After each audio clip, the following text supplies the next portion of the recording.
అమ్మా ఆకలి అవుతుందమ్మా, కొంచెం అన్నం ఉంటే పెట్టమ్మా. నా మొగన్ని వంట చేయమంటే చేయకుండానే ఊరిగిపోయిండు. గా ముంగడ గల్లి పోయి అన్నం అడకరాపో, ఇద్దరం కలిసి తిందాం.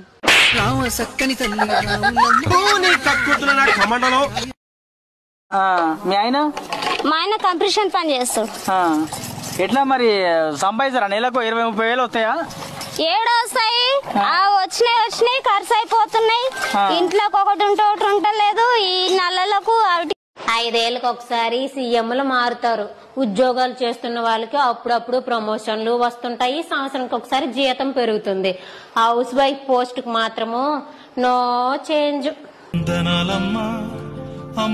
ఈ పల్లెటూరు బైకు, ఈ నిదానస్తుడు ఇతను అసలు ఏమి, నాకు ఒక టోటల్ చెప్పాలంటే ఇతను మాత్రం అసలు నాకు వద్దు సార్. నీ పేరేంటమ్మా? టీకొట్ రంగమ్మ.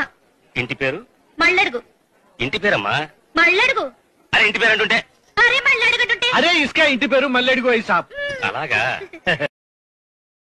ఎదురుగా కూర్చున్న వ్యక్తి ఎవరు? Husband madam. హస్బెండ్. పెళ్లి చేసుకుని ఎన్ని సంవత్సరాలైంది? 9 years. ఎంతమంది పిల్లలు? ఒక పాప అండి, ఈయన కలిగిన పాప. ఎంతమంది పిల్లలు నీకు? నాకు ప్రస్తుతానికి 2 అండి. భర్తతోనే కదా పిల్లలు ఉంటారు, మరి ఇతనికి ఒకరు అంటే ఇంకెంతమంది భర్తలు నీకు?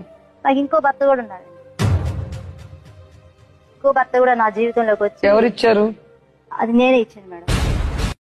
హలో మేడం, మీ ఆయన చంపేస్తారట, కారణం అంటే తెలుసుకోవచ్చా? రాత్రి తాగేసి ఇంటికి వచ్చాడు. నేను తాగితే చంపేస్తారా?